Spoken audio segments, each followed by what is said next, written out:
A couple of years ago, I was looking at how the impact of the pandemic was affecting live streaming for systematic events across an international context. And I was looking at some congregations of a given denomination in the United States and Canada, hence I call it international.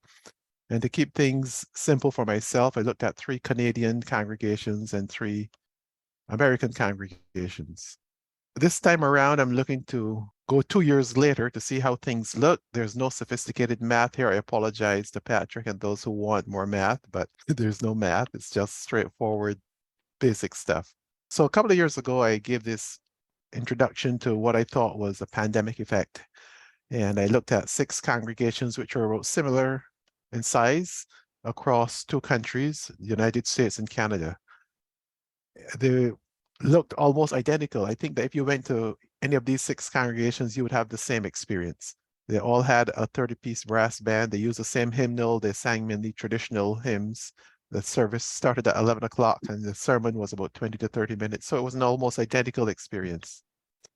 And what I showed last time was the impact of the pandemic. And the line in blue, the reason I was interested is because I was the live streamer at that congregation. So I was looking to see what other people were doing, similar type congregations.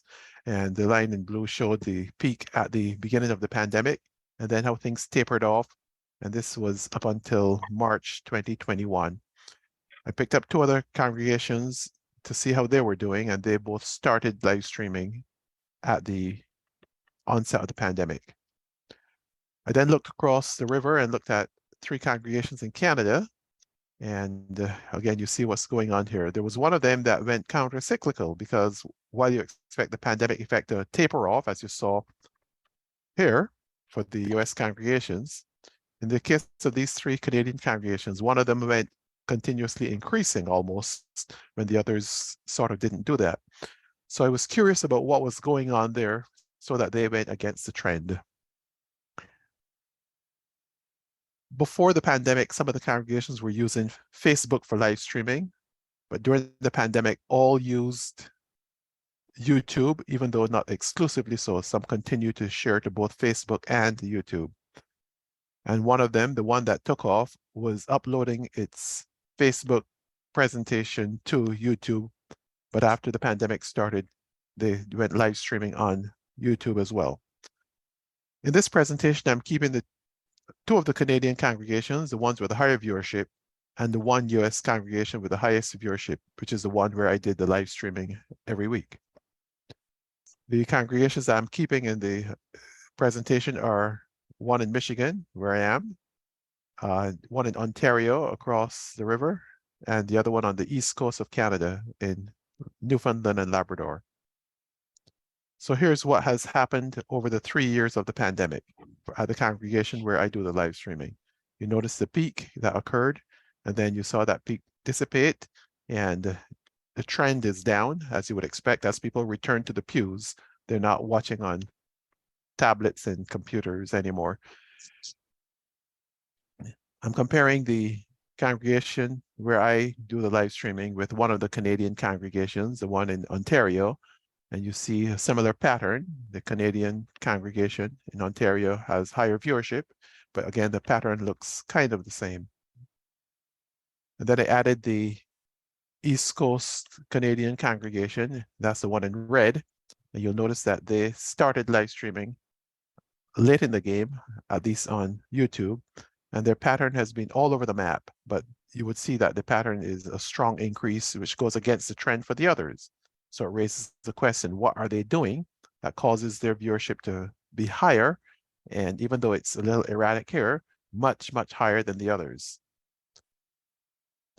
So pre-pandemic, these were the weekly averages for views across the 3 congregations that I'm looking at.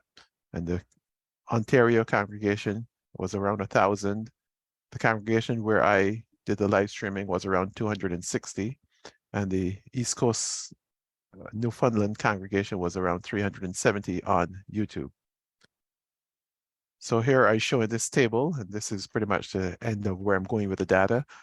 I show the first year of the pandemic in the first 3 columns, and then the most recent year, year 3 of the pandemic, if you can call it that, in the last 3 columns. What you'll see is that for the Royal Oak congregation across, and here I put in 4 buckets, spring, summer, fall, and winter, to get rid of some of that noise that you saw in the data. Hopefully, looking at a number is easier. I was going to use a chart, but hopefully everyone can figure out what's going on here. They're color-coded, as you can see. So at the Royal Oak congregation, you'll see the pattern is down in these 4 seasonal buckets.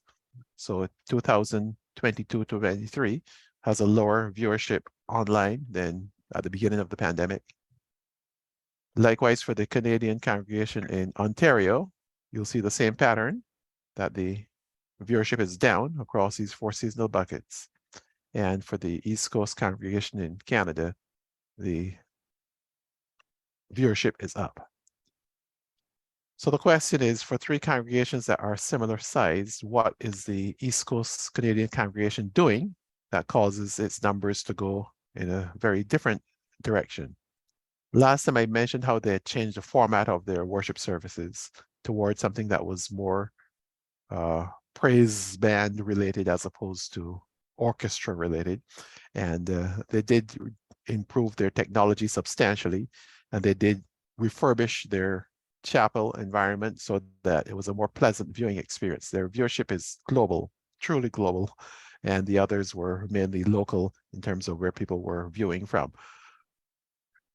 So here's a summary of what I saw. And again, we expect the downward pattern. We expect that over time, with more competition, every other congregation that got on board to learn how to do this technology thing, you'd expect that what you picked up initially, if you were there first, you would lose. It's kind of like a monopolist finding there's competition and having a smaller market share. And obviously the one that, the East Coast Canada congregation that has this higher viewership, changed what they were doing. So not only did they respond to the competition, but they responded in a way that improved their viewership substantially, and it continues to remain high. They've truly taken on a global presence, and it is impressive to see how they're doing that. Obviously, these numbers are small by international standards for very large organizations, but for the smaller denominational congregations I was looking at, I found it to be sufficiently impressive. So what am I thinking? I often discuss in class how the rise of the internet changed business and society globally.